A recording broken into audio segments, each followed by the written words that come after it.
dan Yerusalem. Pemberitahuan hukuman atas Samaria. 2. Dengarlah hai bangsa-bangsa sekalian, perhatikanlah hai bumi serta isinya. Biarlah Tuhan Allah menjadi saksi terhadap kamu, yakni Tuhan dari bait-Nya yang kudus. 3. Sebab sesungguhnya Tuhan keluar dari tempatnya dan turun berjejak di atas bukit-bukit bumi. Amin. Ayat 4. Luluhlah gunung-gunung di bawah kakinya dan lembah-lembah terbelah seperti lilin di depan api, seperti air tercurah di penurunan. 5. Semuanya ini terjadi karena pelanggaran Yakub dan karena dosa kaum Israel. Pelanggaran Yakub itu apa? Bukankah itu Samaria? Dosa kaum Yehuda itu apa? Bukankah itu Yerusalem? 6. Sebab itu aku akan membuat Samaria menjadi timbunan puing di padang, menjadi tempat penanaman pohon anggur. Aku akan menggulingkan batu-batunya ke dalam lembah dan akan menyingkapkan dasar-dasarnya. Amin. 7. Segala patungnya akan diremukkan, segala upah sundalnya akan dibakar, dan segala berhalanya akan kuhancurkan. Sebab dari upah sundal dikumpulkan semuanya itu, dan akan kembali menjadi upah sundal. Nabi meratapi nasib Yehuda dan Yerusalem. 8. Karena inilah aku hendak berkeluh kesah dan meratap, hendak berjalan dengan tidak berkasut dan telanjang, hendak melolong seperti serigala, dan meraung seperti burung unta. 9. Sebab lukanya tidak dapat sembuh, sudah menjalar ke Yehuda, sudah sampai ke pintu gerbang bangsaku, ke Yerusalem. Amin. Mika ayat 10, demikian firman Tuhan. Di Gad janganlah sampaikan berita, janganlah sekali-kali menangis. Baiklah gulingkan dirimu dalam debu di Bet Leafra. 11. Berkemaslah hai penduduk Safir dengan telanjang dan malu, tidak berani keluar penduduk Jahanam. Ratapan Bet Haesel menghalangi engkau untuk tetap berdiri. Ayat 12. Dengan bimbang penduduk Marot berharap akan kebaikan, sebab malapetaka turun daripada Tuhan sampai ke pintu gerbang Yerusalem. Amin. 13. Pasanglah kuda Teji pada kereta, hai penduduk Lakis. Inilah permulaan dosa bagi putri Sion, sebab pada mula terdapat pelanggaran Israel. 14. Sebab itu, baiklah diberi hadiah perpisahan kepada Moresyet Gad, rumah-rumah Asjib akan menjadi tipu daya bagi raja-raja Israel. 15. Penakluk masih akan kudatangkan kepadamu, hai penduduk Maresia. Kemuliaan Israel akan sampai di Adulam. Amin. Ayat 16. Cukurlah dan gundulkanlah kepalamu karena anak-anak kesayanganmu. Jadikanlah kepalamu gundul seperti gundulnya burung bangkai, sebab daripadamu mereka akan masuk pembuangan. Mika 2 ayat 1. Kutuk atas orang yang menindas. Celakalah orang-orang yang merancang kedurjanaan dan yang merencanakan kejahatan di tempat tidurnya, yang melakukannya di waktu fajar, sebab hal itu ada dalam kekuasaannya. 2. Apabila menginginkan ladang-ladang, mereka merampasnya dan rumah-rumah mereka menyerobotnya. Yang menindas orang dengan rumahnya, manusia dengan milik pusakanya. Amin. Mika 2 ayat 3. Sebab itu beginilah firman Tuhan. Sesungguhnya aku merancang malapetaka terhadap kaum ini, dan kamu tidak dapat menghindarkan lehermu daripadanya. Kamu tidak dapat lagi berjalan angkuh, sebab waktu itu adalah waktu yang mencelakakan. Ayat 4. Pada hari itu orang akan melontarkan sindiran tentang kamu, dan akan memperdengarkan suatu ratapan, dan akan berkata, kita telah dihancur luluhkan, bagian warisan bangsaku telah diukur dengan tali, dan tidak ada orang yang mengembalikannya.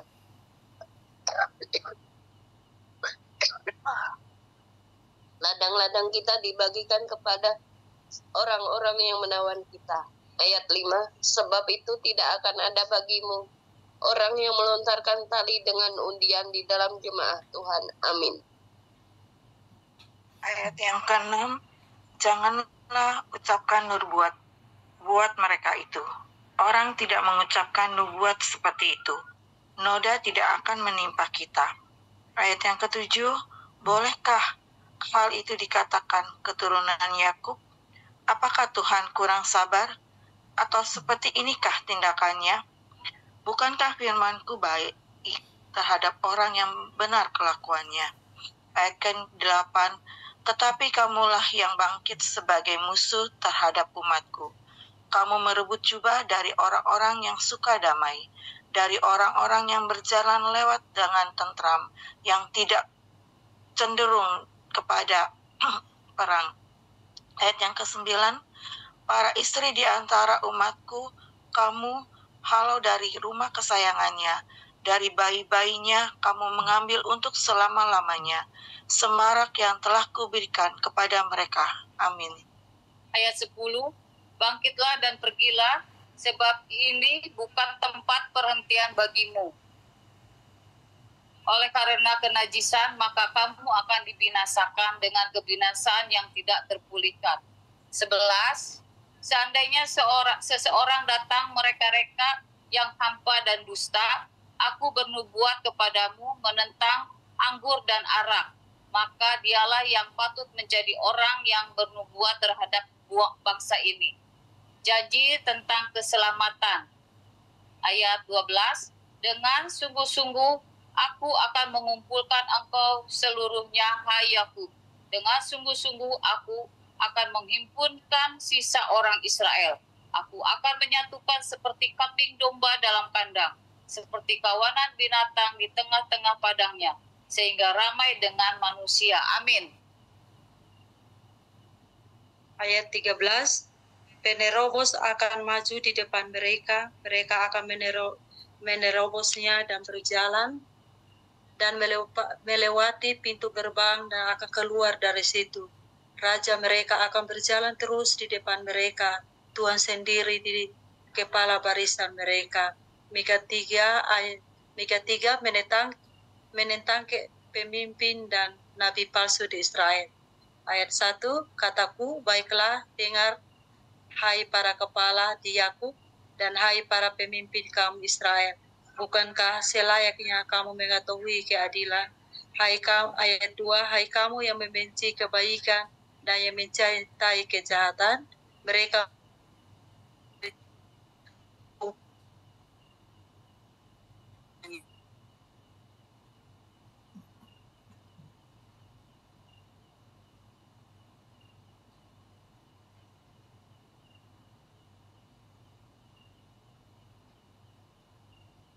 Opi.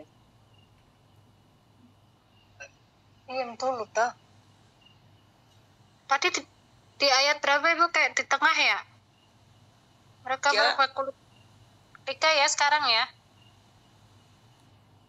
Ayat 3, mereka memakan daging bangsaku dan mengupas kulit dari tubuhnya. Mereka meremukkan tulang-tulangnya dan mencincangnya seperti daging dalam kuali, seperti potongan-potongan daging di dalam belanga. 4, mereka sendirilah nanti akan berseru-seru kepada Tuhan, tetapi Ia tidak akan menjawab mereka. Ia akan menyembunyikan wajahnya terhadap mereka pada waktu itu, sebab jahat perbuatan-perbuatan mereka. 5, beginilah firman Tuhan terhadap para nabi yang menyesatkan bangsaku, yang apabila mereka mendapat sesuatu untuk dikunyah mereka, maka mereka menyerukan damai. Tetapi terhadap orang yang tidak memberi sesuatu ke dalam mulut mereka, maka mereka menyatakan perang. Amin. Sebab itu hari akan menjadi malam bagimu tanpa penglihatan, dan menjadi gelap bagimu tanpa tenungan. Matahari akan terbenam bagi para nabi itu, dan hari menjadi hitam suram bagi mereka. Para penglihat akan mendapat malu, dan tukang-tukang tenun akan tersipu-sipu. Mereka sekalian akan menutupi mukanya sebab tidak ada jawab daripada Allah. Tetapi aku ini penuh dengan kekuatan, dengan roh Tuhan, dengan keadilan dan keperkasaan untuk memberitakan kepada Yakub pelanggarannya dan kepada Israel dosanya. Amin. Ayat 9, baiklah, dengarkan ini, hai para kepala kaum Yakub dan para pemimpin kaum Israel. Hai kamu yang muak terhadap keadilan dan yang membengkokkan segala yang lurus. Ayat 10, hai kamu yang mendirikan Sion dengan darah dan Yerusalem dengan kelaliman. Ayat 11, para kepalanya memutuskan hukum karena suap, dan para imamnya memberi pengajaran karena pembayaran. Para nabinya menenung karena uang. Padahal mereka bersandar kepada Tuhan dengan berkata, bukankah Tuhan ada di tengah-tengah kita? Tidak akan datang malapetaka menimpa kita. Amin.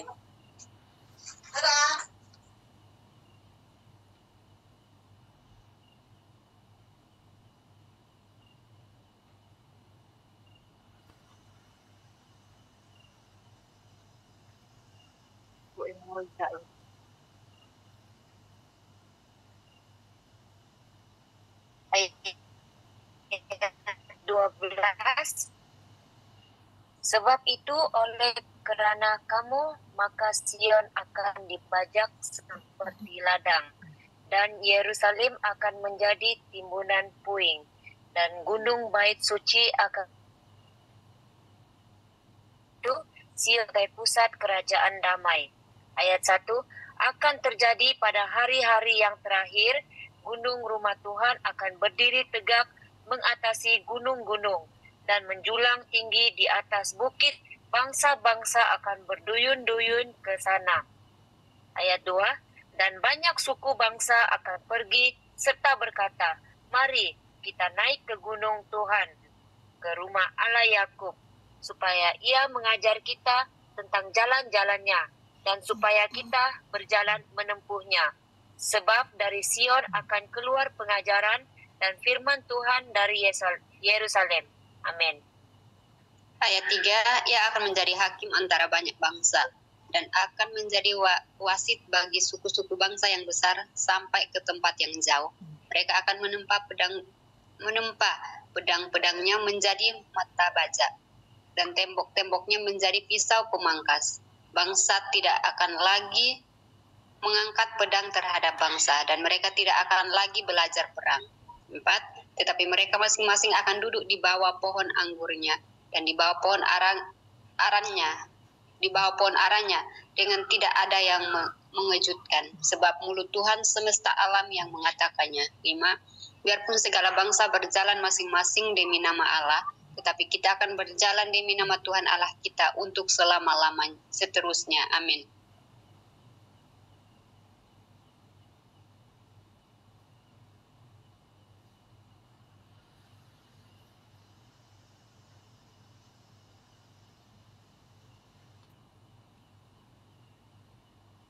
UDP.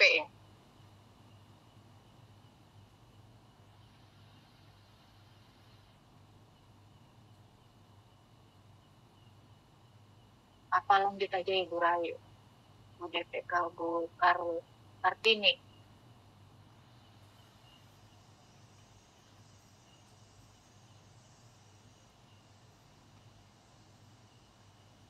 Tadi sampai di ayat mana ya Bu ya? Tadi putus-putus. Saya kayaknya ya, habis kaidah ya. Iya, setelah Bu DP. Penyelamatan Putri Sion. Sorry, tadi saya keluar masuk, ini sinyalnya kurang bagus.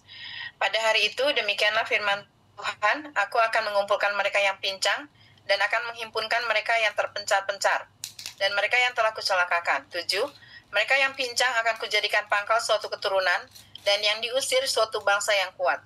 Dan Tuhan akan menjadi raja atas mereka di gunung Sion, dari sekarang sampai selama-lamanya. 8, dan engkau, hai menara kawanan domba, hai bukit Putri Sion, kepadamu akan datang dan akan kembali pemerintahan yang dahulu, kerajaan atas Putri Yerusalem. Amin.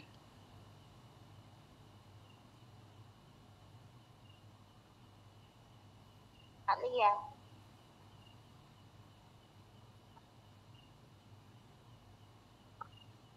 Malam Kak Lia.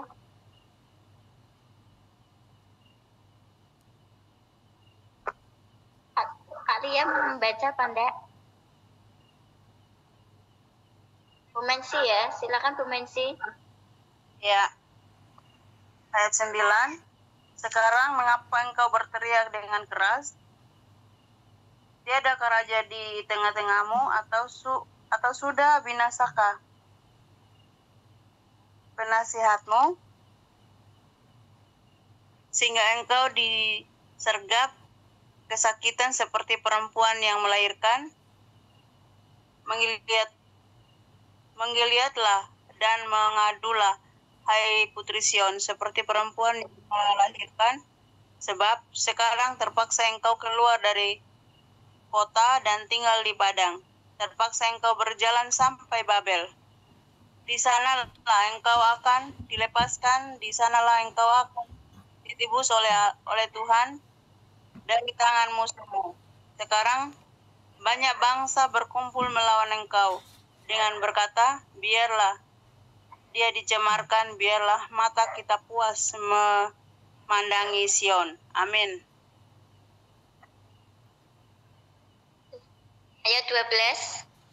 Tetapi mereka itu tidak mengetahui rancangan Tuhan.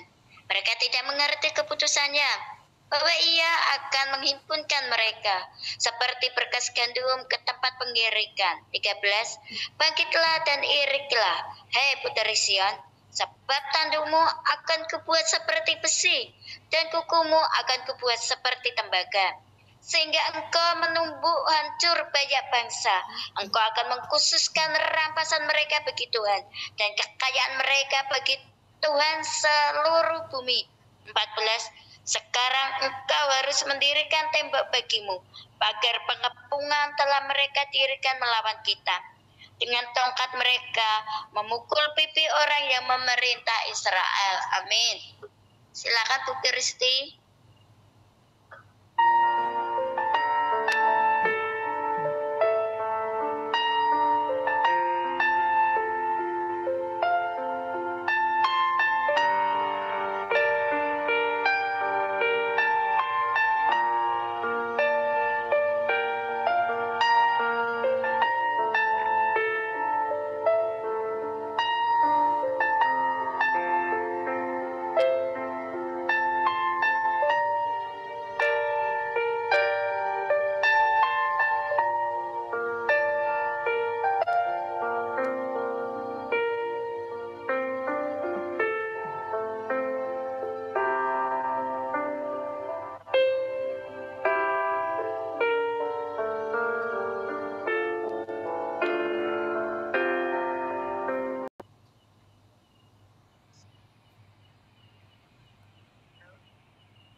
Bu Eti, Bu Lia, Kak Kartika,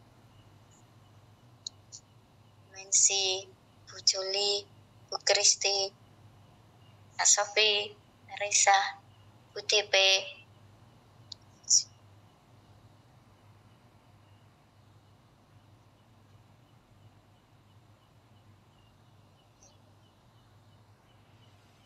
apa diem? Ayo Bu Lavita, Bu Ellen. Hening ya pada saat teduh. Ya, pada mengheningkan cipta, masih mengheningkan cipta. Lagunya harus diteruskan dulu. Kan baru merdeka ya, mengheningkan cipta dimulai. Oke, saya terkesan sekali di Mika 4 ayat 1 dan 2. Ini kalau saya lihat di masa-masa sekarang ini sebenarnya gerakan Tuhan membangkitkan kita orang yang mengenal Tuhan. Di sini firman Tuhan berbunyi, akan terjadi pada hari-hari yang terakhir. Gunung rumah Tuhan akan berdiri tegak mengatasi gunung-gunung dan menjulang tinggi di atas bukit-bukit. Bangsa-bangsa akan berduyun-duyun ke sana dan banyak suku bangsa akan pergi serta berkata, Mari kita naik ke gunung Tuhan, ke rumah Allah Yakub, supaya Ia mengajar kita tentang jalan-jalannya, dan supaya kita berjalan menempuhnya.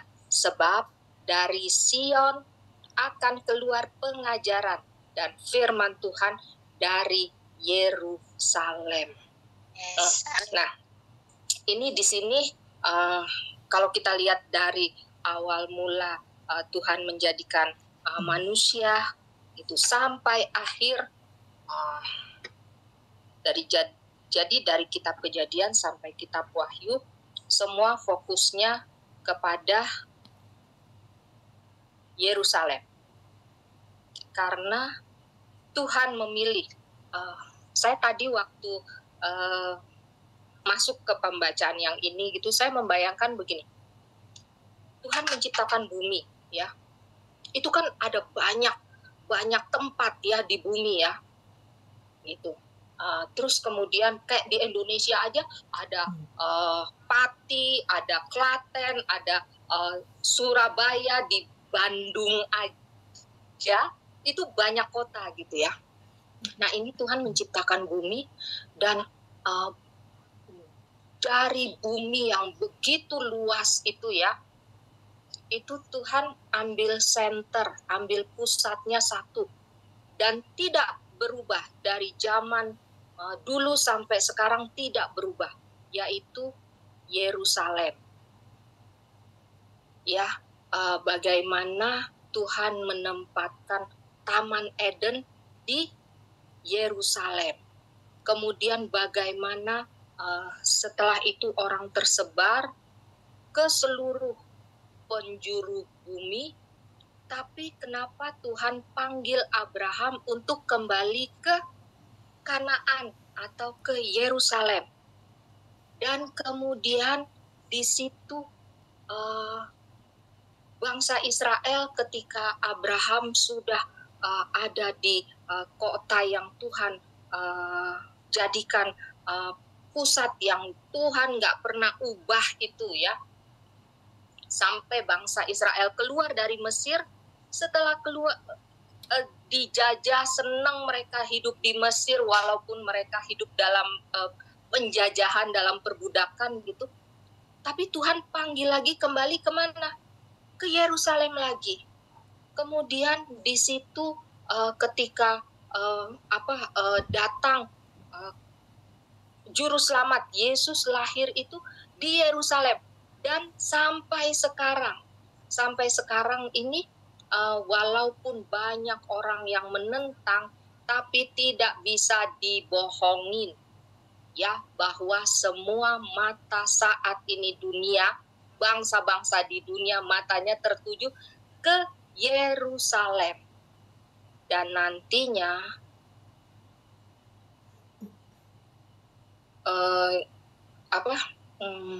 ini saya kadang-kadang sekarang suka nge-lag gini. Tarik nafas dulu. Sinyal itu sinyal. Ini jadi sekarang bahwa pada saat nanti akhir pun penghakiman juga dilaksanakan di Yerusalem. Jadi satu yang saya dapatkan di sini, bahwa saya pribadi ya nggak salah kalau saya tetap mata saya tertuju kepada Tuhan, walaupun banyak yang mau berusaha mengalihkan, tapi tetap saya percaya bahwa Tuhan yang saya sembah itu Tuhan yang hidup. Karena apa? Dia nggak pelin-pelan. Banyak kita baca ya, kita juga ngerti Allah lain. Ada yang dia mengatakan A, tapi kemudian diubah dengan B. Tapi Tuhan kita, Tuhan ya dan amin. Dia tidak pernah mengubah keputusannya dari pertama sampai akhir. Itu menurut saya bahwa Tuhan kita adalah Tuhan yang sesungguhnya, Tuhan yang benar. Dia betul-betul pencipta alam semesta, pencipta segala sesuatu. Dia yang awal dan Dia yang akhir. Dia tidak dibentuk, bahkan Dia yang membentuk. Dia hidup, Dia luar biasa. Dia luar biasa. Itu jadi berbahagialah kita dipilih untuk menjadi terang, karena dari kita akan keluar pengajaran-pengajaran yang orang lain cari. Gitu. Karena di sini di firman ini bahwa mari kita naik ke gunung Tuhan, ke rumah Allah Yakub, supaya Ia mengajar kita tentang jalan-jalannya, dan supaya kita berjalan menempuhnya, sebab dari Sion akan keluar pengajaran. Itu tugas kita. Kita sudah mengenal Tuhan yang hidup dan yang menyelamatkan. Tugas kita adalah memberikan pengajaran-pengajaran, memperkenalkan bahwa Tuhan kita adalah Tuhan yang sejati. Begitu ibu-ibu rema yang saya dapat. Terima kasih, Tuhan berkati. Yes, amin. Ya, jadi saat kita benar-benar fokus terkonek dengan Tuhan, tidak bisa yang menggoyahkan. Walaupun itu suami, anak, cucu, ataupun dari keluarga kita, tidak bisa. Karena iman kita sudah terpaut. Karena dalam firman Tuhan kita sudah termeterai. Termeterai dalam arti kita tidak bisa berbuat apa-apa. Roh Kudus sudah termeterai dalam hidup kita. Kita adalah milik Tuhan Yesus, jadi tidak ada yang menggoyahkan. Yes. Ya, Tuhan Yesus dahsyat, ajaib, luar biasa. Tuhan yang kita sembah, Tuhan yang hidup. Amin. Bukan Tuhan yang mati. Inilah generasi kita untuk menyampaikan kabar baik. Kita adalah terang dunia. Kita adalah orang-orang yang dibenarkan Tuhan. Jadi kebenaran, keselamatan itu mutlak milik kita semua. Amin. Amin. Silakan Ibu. Luar biasa nih, kalau udah Ayu nih ya jadi host ya, semua pasti melek loh. Awas kalau sampai ada yang ngantuk ya, pasti melek. Ini saya aja kalau dengar Bu Rahayu kalau sudah mengatakan jangan seperti buat itu serius, kita santai. Firman Tuhan itu memang jalan, karena ya gitulah. Ya udah, tak sambung ya, mumpung ini lagi saya bisa open mic ya. Jadi bener ya kata Bu Ellen tadi ya, luar biasa kok nih kitab Mika ini, luar biasa. Jadi yang saya ingin bagikan di sini di pasal 4 dan di pasal 4 dan pasal 4 kan kita bacanya sampai pasal 4 doang. Jadi yang di pasal 4 ayat 3, bangsa tidak akan lagi mengangkat pedang terhadap bangsa dan mereka tidak lagi belajar perang. Jadi meskipun Yehuda dan Israel itu dihukum, itu kan bukan akhir cerita ya. Karena apa? Allah merencanakan pemulihan, bahkan memberikan nubuat tentang kedatangan Mesias yang membawa damai. Jadi kalau saya pikir-pikir ya, barusan saya tuh dapat 2 kabar sedih dan gembira juga. Jadi kalau yang kabar gembira itu kayak kita tuh ikut senang gitu ya. Cuman sayangnya tuh datangnya kebalik gitu. Jadi kabar gembira dulu baru kabar sedih. Jadi kayak ya harusnya sedih dulu baru gembira. Jadi kan enak, ada obatnya gitu.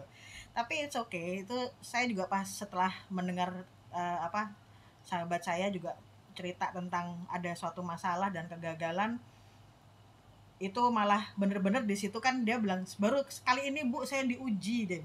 Jadi saya baru kayak bener-bener ngerasain gemeter, lemes, kayak ketakutan kayak gimana gitu loh. Dan saya cuman diem.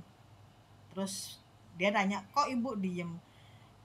Saya cuman bilang saya nunggu kamu selesai cerita. Setelah selesai cerita baru saya ajak dia berdoa dan dia bisa merasakan ketenangan walaupun sedikit hanya sedikit, tapi dia merasa ada sesuatu yang adem lah gitu. Jadi ibu-ibu yang luar biasa malam hari ini, kalau kita tuh ngerasa gagal, hancur, nggak berdaya itu, tapi tetap harus yang kita ingat adalah Tuhan belum selesai bekerja ya dalam hidup kita ya. Rencana Tuhan masih terus berjalan loh, karya Tuhan tuh masih terus berjalan loh. Kayaknya kita mentok, bener-bener mentok, kayak udah ancur-ancuran. Kayak tadi teman saya bilang, saya sampai gemeteran, udah sampai sekarang aja nih udah jam sekian Bu, saya belum makan, mau makan tuh kayak udah nggak ada nafsu. Saya selalu terus terakhirnya saya bilang, ingat karya Tuhan tuh belum selesai.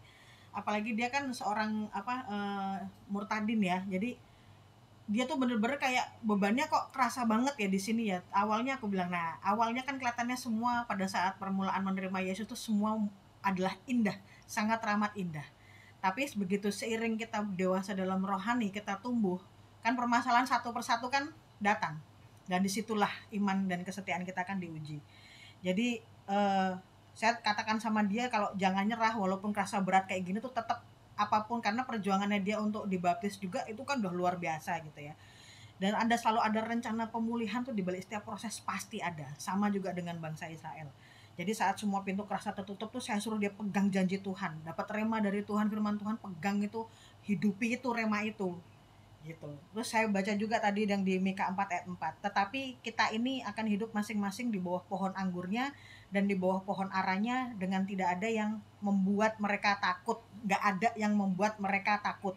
Wow. Jadi setelah kita itu, Israel itu ya, setelah dihabis-habisin, diadilin sama Tuhan, dihukum sama Tuhan, Tuhan pulihkan. Setelah Tuhan pulihkan, Tuhan kasih damai dan pengharapan gitu. Sama kayak yang tadi saya bagi dengan sahabat saya.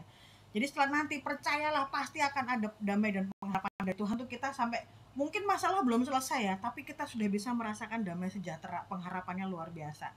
Jadi Tuhan memang rindu kita semua ini mengalami damai sejahtera, bukan berarti tanpa masalah ya ibu-ibu, tapi hati kita tuh tetap tenang karena kita tuh tahu Tuhan beserta kita, penyertaan Tuhan tuh nyata bener-bener. Jadi mulai berhenti membandingkan hidup kita sama orang lain. Jangan sampai nanti Bu Ellen bilang, wah Bu Kristi ini gemuk itu tanda makmur, tanpa masalah ya kan, makmur, sejahtera, sehat, walafiat ya kan, 4 sehat, 5 sempurna, 6 lemah Ibu. Jadi berhenti membandingkan hidup kita dengan orang lain. Bandingkan hidup kita dengan kita sendiri di hari kemarin. Kemarin kita mungkin masih suka, apa sih Bu Rahayu nih ngomong begini, padahal Bu Rahayu itu kan masih muda ya kan, ngapain coba sok-sok nasihatin gitu. Kemarin kita ngomong kayak itu kan, hari ini kita udah kemarin kita sering ngomongin orang, ngegosipin orang, ya hari ini udah kayak mau ngegosipin tuh kayak kita kayak malas ngomong ya. Ngapain sih gua ngomongin orang, Bu Rahayu tuh baik banget ya, luar biasa ya sekarang ya, ngasih semangat loh sama kita loh. Bu Yani ini loh, walaupun diam-diam ternyata cabai rawit juga Bu Yani ya. Kita lebih baik dari hari kemarin, itu aja. Jadi berhenti bandingin dengan orang lain. Karena apa? Yang kita lihat itu belum tentu kenyataannya kan. Kita nggak tahu loh dalamnya mereka kayak apa. Orang lain tuh kehidupannya kayak apa, kita nggak akan pernah tahu. Tapi bandingkanlah diri kita dengan yang kemarin, dan kita selalu berusaha untuk lebih baik dari yang kemarin. Jadi udah mulai aja hari dengan doa-doa yang sederhana. Teman saya itu, sahabat saya yang tadi saya kasih nasihat juga, saya katakan bahwa kalau kita nggak bisa ngomong apa-apa, udah ngomong manggil Tuhan aja udah kayak berat banget karena tertekan. Saya cuma bilang aja sama Tuhan, Tuhan aku percaya, Tuhan pegang kendali, Tuhan beri aku damai sejahtera dengan apapun keadaan yang aku alami. Jadi kita itu nggak usah muluk-muluk aja jadi pembawa damai untuk satu bangsa ini, karena kita nggak, kalau kayak saya gini kan nggak pernah keluar, gimana saya mau jadi pembawa damai bagi bangsa ini ya kan, keluar nggak pernah ya kan, jauh-jauh paling cuma ke pasar. Tapi berusahalah kita senantiasa menjadi pembawa damai itu dimanapun kita berada. Di rumah ya kita jadi pembawa damai, di tempat pekerjaan, atau mungkin di komunitas kita. Walaupun kita secara online gini, kita harus jadi pembawa damai. Jangan jadi kompor malah ya kan, jadi kompor meledup. Jangan, tidak saya sarankan ya ibu-ibu. Tapi saya percaya nggak yang di sini loh ibu-ibu. Kalau di komunitas PBA nih ibu-ibunya udah semua nih cantik-cantik. Bahkan di layar saya Bu Ellen sama Bu Rahayu bisa kompak jadi kayak warna kuning gitu kan, kayak wah warnanya kok jos gitu. Saya malah wah begitu di layar kok kelihatan banget ya kompaknya nih. Jadi tetap kita tuh memang selalu mengandalkan Tuhan, dan Tuhan ngasih kita pelajaran lewat Mika ini bahwa dari setiap persoalan ya, permasalahan yang diizinkan terjadi, Tuhan selalu menyertai kita. Dan kalaupun kita bersalah dan kita mengalami suatu dalam tanda kutip diizinkan Tuhan mengalami suatu hukuman, pasti ada pemulihan. Setelah ada pemulihan pasti akan selalu ada pengharapan dan damai sejahtera, karena rancangan Tuhan itu damai sejahtera, bukan kecelakaan. Itu aja Bu Rahayu yang saya dapetin. Terima kasih. Oke, terima kasih. Ya, bagaimana saat kita memberitakan firman Tuhan tetapi dalam kehidupan kita tidak mencerminkan apa yang kita sampaikan. Seperti bukannya menghakimi atau gimana ya. Pelayanan besar di mimbar, di pelayanan jadi WL besar, jadi suaranya bagus, ternyata di belakangnya penuh dengan dosa, penuh dengan ulat belukat, dalam arti jangan melihat depannya.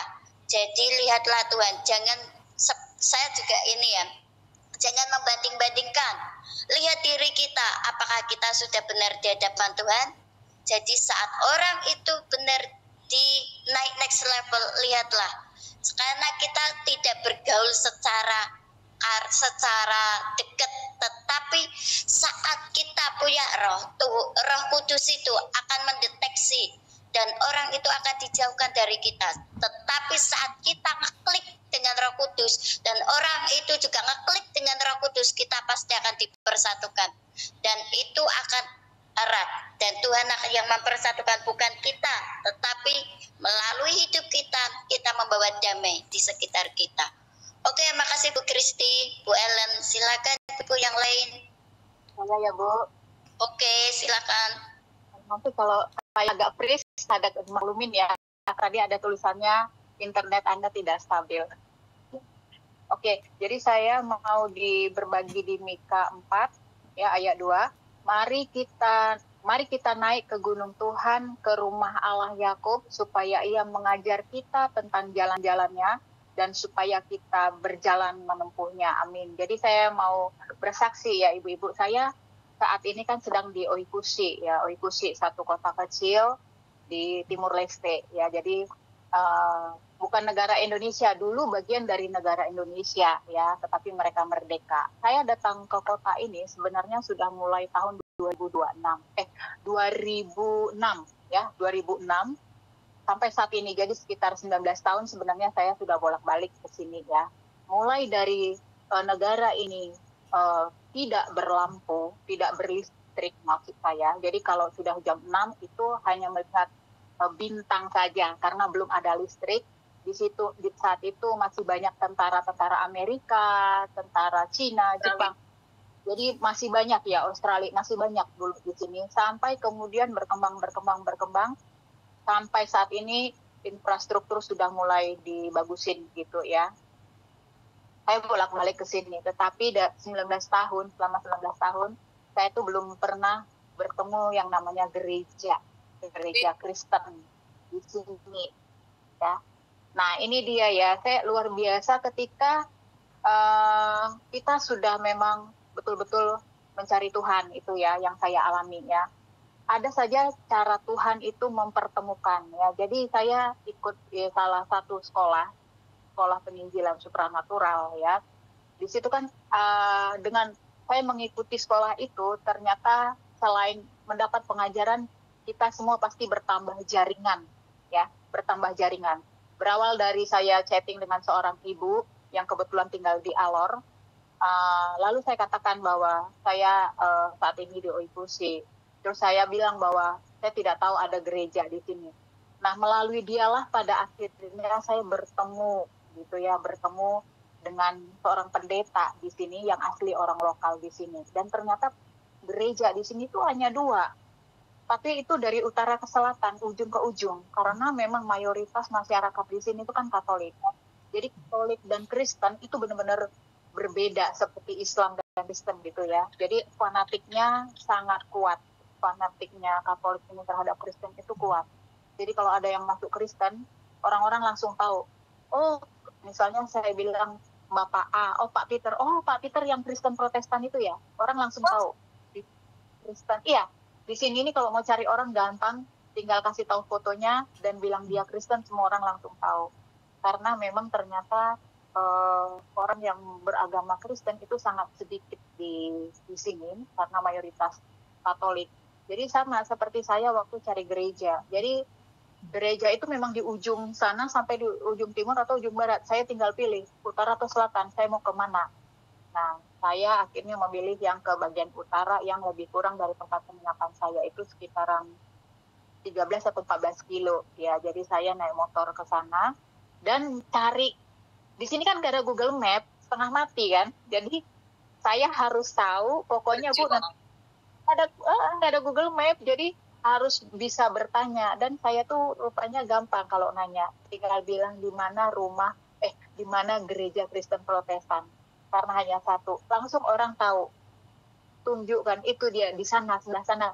Jadi mereka langsung mengerti kalau misalnya kita bilang di mana gereja Kristen Protestan gitu. Karena memang di sini hanya 2, dan kalau kita bilang pendeta Peter atau pendeta Simon ya, pendeta Simon namanya. Pendeta Simon, mereka langsung tahu. Pendeta Simon yang pendeta Kristen langsung tahu seperti itu ya.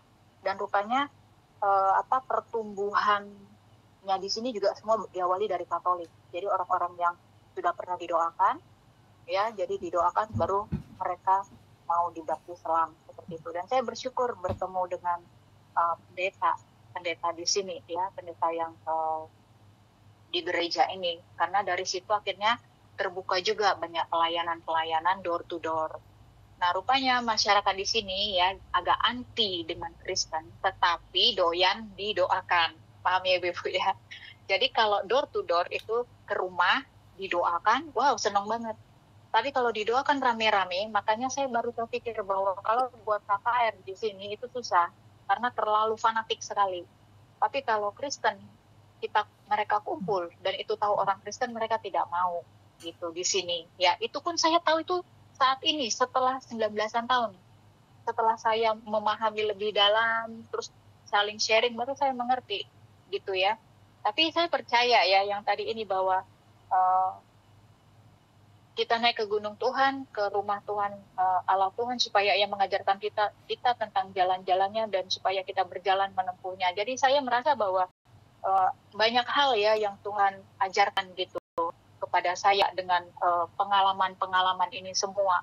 Kenapa baru sekarang gitu ya dibukakan gitu. Tapi ya itu tadi, bahwa Dia mau mengajarkan kepada saya gitu, juga kepada orang-orang yang saya temui mengenai kebenarannya, dan supaya kita berjalan menempuhnya. Dan saya harus berjalan menempuh ini semua, karena gini ibu-ibu Katolik di sini memang agak mungkin ya menurut saya agak berbeda dengan di tempat yang lain begitu ya.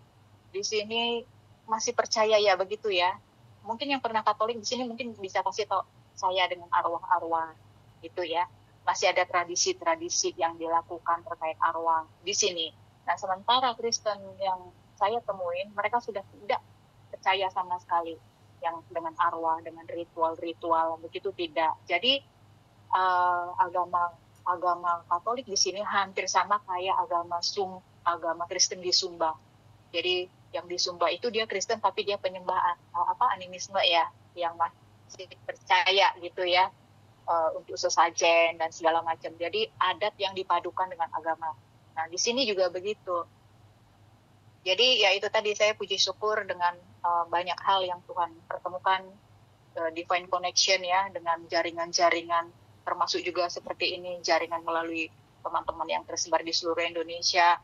Ternyata banyak cara Tuhan, jalan-jalan Tuhan itu yang disingkapkan, yang dibukakan. Dan saya bersyukur bahwa ini ada juga mungkin ya, saya percaya Tuhan akan bawa terus sepanjang itu tadi, ketika kita pelayanan itu memang tidak boleh berpikir ya, karena saya selama ini memang untuk ini tidak pernah mau berpikir tapi menjalani. Ternyata ketika dijalani Tuhan melancarkan segala sesuatunya. Jangan takut ya, karena memang tadi siapa yang bilang ya, jangan pernah takut karena Tuhan selalu menyertai. Itu sharing siapa sih? Tadi ada kan yang sharing begitu ya, itu tuh benar ya, luar biasa. Saya nggak pernah mengalami apa-apa, karena apa? Saya juga berdeklarasi setiap hari. Saya tinggal di wilayah yang juga sebenarnya tinggi soal itu tadi ya, yang hal-hal yang sifatnya begitulah ya.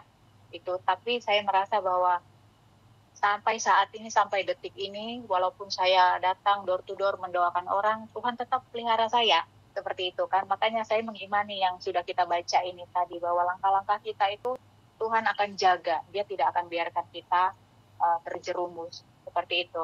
Itu ibu-ibu ya, jadi kisah saya di Oikusi yang timpal, biar ibu-ibu tahu bahwa di sini segala sesuatunya bayarnya pakai dolar ya. $1 saya beli tiket 3 ikat kangkung, tahu, tempe itu bayarnya sekitar $5, yang kalau dikonversi ke rupiah berapa itu? 60 atau 70 ribu, saya nggak tahu. Tapi luar biasa di sini, mahal banget ya. Jadi jangan harap di luar negeri. Jadi ini ya, bayarnya pakai uang dolar Amerika, tapi rasanya kayak ya tahu sendiri sih gimana sih. Saya tinggal di kampung, udah itu aja ya. Tapi uangnya dolar, itu gimana coba bayangkan. Siapa tahu suatu hari nanti ada yang mau mempunyai pengalaman yang sama, monggo ya. Karena saya di sini juga disediakan tempat, saya juga luar biasa punya jaringan yang baik dengan susteran di sini, sehingga saya di satu rumah yang lengkap 2 kamar. Jadi 1 kamar saya kosong gitu. Nah, saya kemana-mana juga ada motor ya. Artinya teman-teman hanya cukup dari flight ticket aja dari rumahnya sampai Kupang. Sisanya itu sudah nebeng saya aman. Rasakan pengalaman bersama saya itu luar biasa ya, teman-teman ya. Kalau ke sini pakai paspor ya, pakai paspor. Tapi saya mau kasih tahu bahwa kota ini ya, dia memang pulau yang tersembunyi dan luar biasa cantik sekali. Bagi teman-teman ya, cantik sekali. Saya nggak bohong, saya suka di sini dan saya betah di sini. Walaupun saya tahu internetnya minta ampun penuh perjuangan itu, tapi kalau secara kota Bali kalah. Tuh, seperti itu. Itu ada Ibu Ellen suruh buka jaringan. Iya, ayo Bu Ellen kan mengembangkan bisnisnya di sini. Ayo, pasti sangat jaringan sekali. Ayo Bu Eti juga, semua ibu-ibu mari kita naik bus rame-rame ya. Ayo. Lautan. Ya itu aja sih Bu Rahayu, thank you. Sip. Ya selalu kuat saja supaya spirit itu tidak masuk dalam hidup kita. Saat kita melekat dengan Tuhan, spirit itu akan menjauh dan divine connection akan terkirim. Saat Roh Tuhan turun, percaya Bu Joli menjadi terang di situ. Apalagi sudah lama, 19 tahun itu tidak mudah, dan inilah waktunya, waktu Tuhan, waktu yang terbaik, waktu tahun 2025 Tuhan tentukan, inilah di mana 2 gereja yang Tuhan dirikan itu tidak secara kebetulan, tetapi Tuhan utus hamba-Nya yang lain untuk datang ke Timor Leste itu untuk memenangkan mereka supaya mereka tidak jatuh terpuruk dalam dosa, tetapi diangkat ke gunung Tuhan, dibebaskan dari belenggu si jahat itu. Oke, terima kasih Bu Joli. Silakan Bu Eti yang sudah buka. Lanjut Bu Eti. Udah DP itu. Kalau Bu Eti mah dari tadi mic-nya kebuka Bu Eti mah. Saya tuh penasaran justru Ibu Joli itu kerjanya apa? Jalan-jalan Bu. Menikmati berkat Tuhan.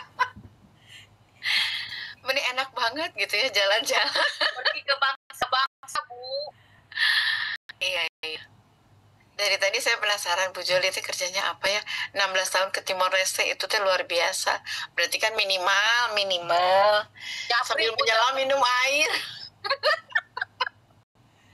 Maksudnya kan kerja sambil pelayanan kan itu luar biasa banget ya. Betul.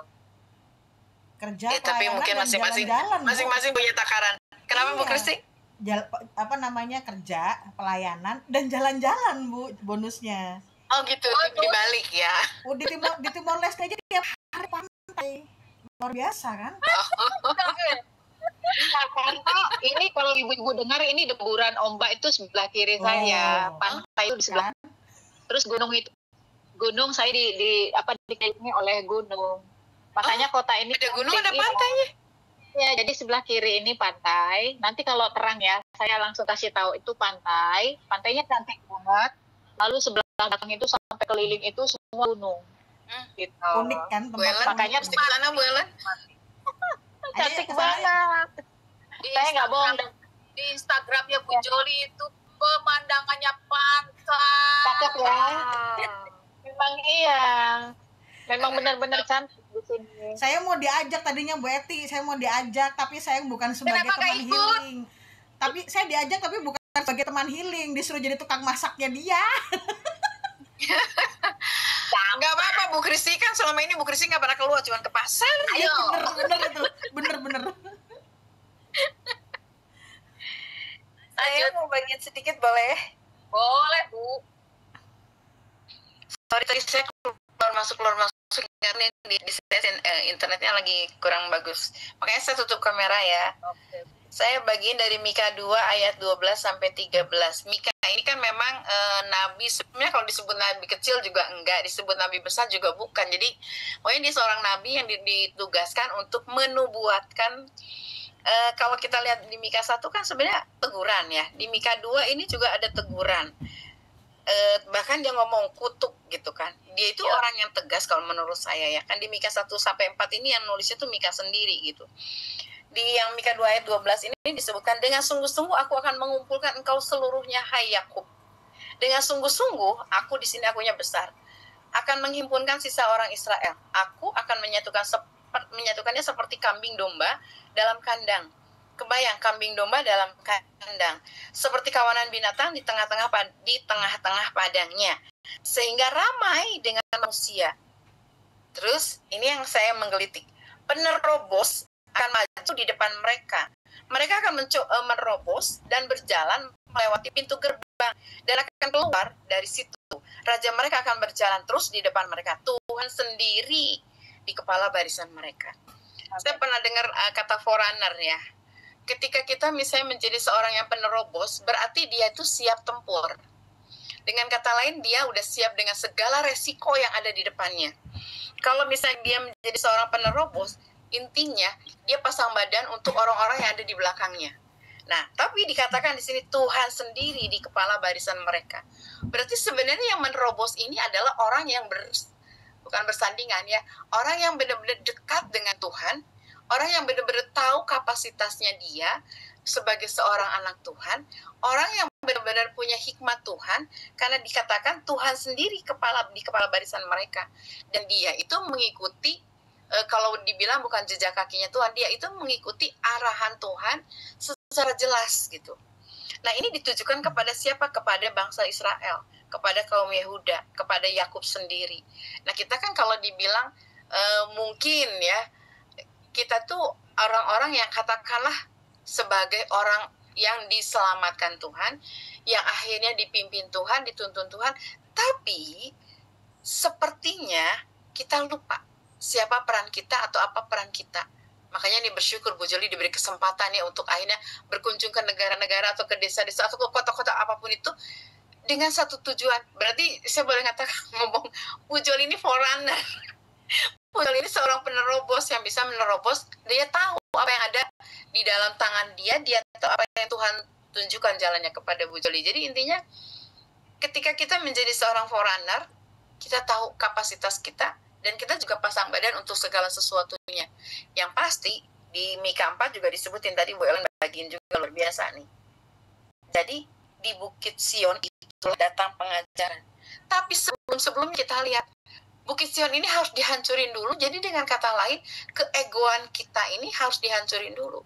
Kalau keegoan kita ini masih muncul, masih ada, kita nggak akan bisa jadi forerunner, kita nggak akan bisa jadi seorang penerobos, kita nggak akan bisa punya kapasitas untuk bisa menangkap apa sebenarnya Tuhan inginkan kita lakukan. Nah itu sih, jadi saya hanya sempat tadi renungin lagi, apa sih maksudnya Mika 2 ini? Tapi benar di situ dikatakan penerobos. Nah kita ini semuanya adalah orang yang bisa menerobos ya. Penerobos itu jalannya nggak mentahan permisi gitu, enggak, dia akan gitu kan. Dia punya satu kapasitas yang luar biasa karena dia tahu siapa dirinya gitu. Dia punya kapasitas yang luar biasa karena dia tahu siapa Tuhannya. Dan di situ dijelaskan lagi Tuhan sendiri di kepala barisan mereka. Jadi ya sebenarnya Tuhan tuh nggak pernah mengorbankan kita gitu. Hanya kadang-kadang kita nggak tahu Tuhan maunya apa gitu. Nah kalau misalnya kita terus diasah pikiran kita, diasah dan terusnya diasah oleh firman, kita jadi tahu apa sebenarnya yang Tuhan mau kita lakukan. Jadi ingat, kita ini adalah forerunner, kita ini adalah orang-orang yang bisa menerobos karena kapasitas ilahi sudah Tuhan berikan ke kita. Jadi yuk kita sama-sama terobos, karena jalan di depan itu bagi kita itu sebenarnya bukan jalan yang menakutkan karena memang ada Tuhan di situ. Itu dari saya. Thank you. Yes, amin. Kita adalah perempuan penerobos. Yes. Jadi jangan dengan apa yang kita lihat, tetapi kita hidup di alam roh. Yes. Saat ini kita belum bangsa. Kita adalah pasukan Bu Joli. Amin. Pasti itu akan terimpartasi kepada kita. Amin. Amin. Kukira mau bilang pasukan Kristus ya, ternyata Tidak pasukannya hanya Bu Bu Joli. Joli saja, tetapi kita semua perempuan baca Alkitab bisa ke bangsa-bangsa. Yes. Amin. Oke, Bu Rahayu sebenarnya lewat gini, Zoom gini udah bisa ke bangsa-bangsa loh. Iya. Udah ke bangsa-bangsa. Muncul di TikTok kan itu pasti yang lihat banyak. Mantap. Ada loh di sini Kak Emelda Halok ini dari TikTok minta gabung di Zoom malam ini nih. Oh. Welcome. Yang mana? Halo, shalom Ini nih semuanya. Melda. Iya, kenalan dulu Kak Emelda. Shalom. Shalom. Shalom. Saya daripada Malaysia. Saya sangat saya tertarik waktu saya scroll TikTok, saya dapat mendengar suara Tuhan mengatakan, ayo gabung dengan mereka. Jadi waktu itu saya sangat tertarik dan saya ambil keputusan untuk WhatsApp message dengan admin. And then setelah itu saya seterusnya inilah. Kak Emelda ini dari Malaysia. Ya, tapi saya mengerti juga bahasa Indonesia karena suka sinetron. Jadi tahu bahasa Indonesia luar biasa. Oke, selamat datang ya, welcome Kak Emelda, tuh perempuan baca Alkitab community ya. Dan saya harap Kak Emelda sangat bisa nyaman di sini dan bisa bertumbuh yang jelas di sini ya, about your spirituality. Jadi saya sangat berterima kasih juga untuk Kak Emelda sudah bersedia untuk malam hari ini bergabung sama kita. Monggo Bu Ayu diteruskan lagi. Mbak Ayu, ini ada Emma. Bu Emma, ya, silakan. Tolong ambil Allah ya Bu Joli, Bu Kristi, makasih. Ya, Bu Emma mau kenalan? Oke, lanjut aja. Kecuali silakan Bu Rahayu. Oke. Terima kasih atas semuanya. Selamat datang Bu Emelda, Bu Emma. Selamat bergabung di Perempuan Baca Alkitab. Inilah kami perempuan-perempuan yang selalu mengoceh.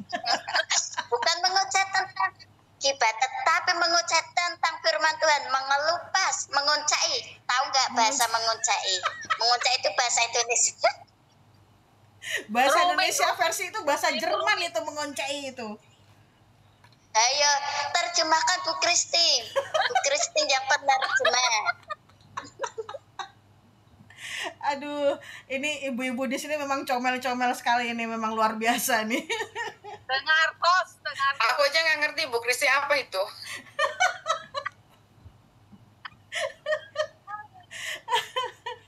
Aduh ya ampun, Yang luar penting biasa. happy. Luar biasa. Bu Rahayu, ini ada Bu Kartinilia juga. Mungkin Bu Kartinilia. Ya, Bu Kartinilia. Selamat datang Bu Karti. Selamat. Silakan dia. Kalau tidak, karena kita tidak sayang loh Bu. Waduh, langsung diancam. Malam ibu-ibu semua, nama saya Lia. Saya usianya 27, terus saya tahu wanita baca Alkitab ini dari TikTok. Saya dari tinggalnya di Bali. Orang Bali. Luar biasa Bali. Nanti kalau Bu Joli. Iya, nanti kalau Bu Joli sudah pindah ke Bali, pulang ke Bali, terus ketemuan. Maaf ya, kuliah sama emang kok tidak menampakkan wajahnya ya. Bagaimana kita bisa kenal? Baru sampai di rumah, baru pulang kerja. Oh enggak apa-apa, semua tuh pada cantik-cantik kok, walaupun masih beberes, tetap belum mandi, saya juga belum mandi. Masih malu-malu. Nanti kalau sudah akrab ya kan, dan agak mungkin sudah mulai terbiasa dengan Bu Rahayu kan, jadi nggak takut lagi ya menampakkan wajahnya. Mungkin kesempatan ya kalian ya. Terima kasih kalian sudah bergabung hari ini. Oke, terima kasih semua. Bersuka cita selalu. Yes. Yes, amin. Silakan Bu Eti tutup dalam doa, Bu Eti. Baik. Mari Ibu kita tutup dalam doa. Segala puji dan hormat kami naikkan kepada Bapa di surga yang memberkati kami setiap wanita-wanita Tuhan dimanapun kami berada. Saudara kekasih kami yang dari Malaysia sudah bergabung, Ibu Imelda, Tuhan berkati dengan luar biasa dengan hikmat-Mu, berlancar bahasanya sehingga dia mengerti bahasa Indonesia dengan baik, dengan benar. Terima kasih Roh Kudus buat rekan-rekan sekerja Allah yang sudah melakukan pelayanan yang lebih maksimal, khususnya buat Ibu Joli yang sedang ada di Timor Leste. Tuhan berkati pelayanan yang sedang dikerjakan dan dilakukan membuahkan hasil yang maksimal karena Roh Kudus yang menyertai hamba-Mu ini. Terima kasih Tuhan Yesus buat setiap kaum wanita Tuhan yang sudah bergabung di dalam Zoom ini. Terus tambahkan hikmat marifat Tuhan atas kami sehingga kami beroleh hati bijaksana, wanita-wanita beriman dari dalam Tuhan Yesus Kristus. Terima kasih Bapak buat malam hari ini. Kami akan beristirahat setelah menyelesaikan segala pekerjaan dan aktivitas kami di hari ini. Terima kasih buat perlindungan-Mu. Terima kasih buat penyertaan-Mu. Terima kasih buat damai sejahtera-Mu. Terima kasih buat sukacita dari Roh Kudus. Terpuji nama Yesus Tuhan. Kami akan beristirahat di dalam nama Tuhan Yesus. Terpuji nama-Mu. Amin. Amin. Amin.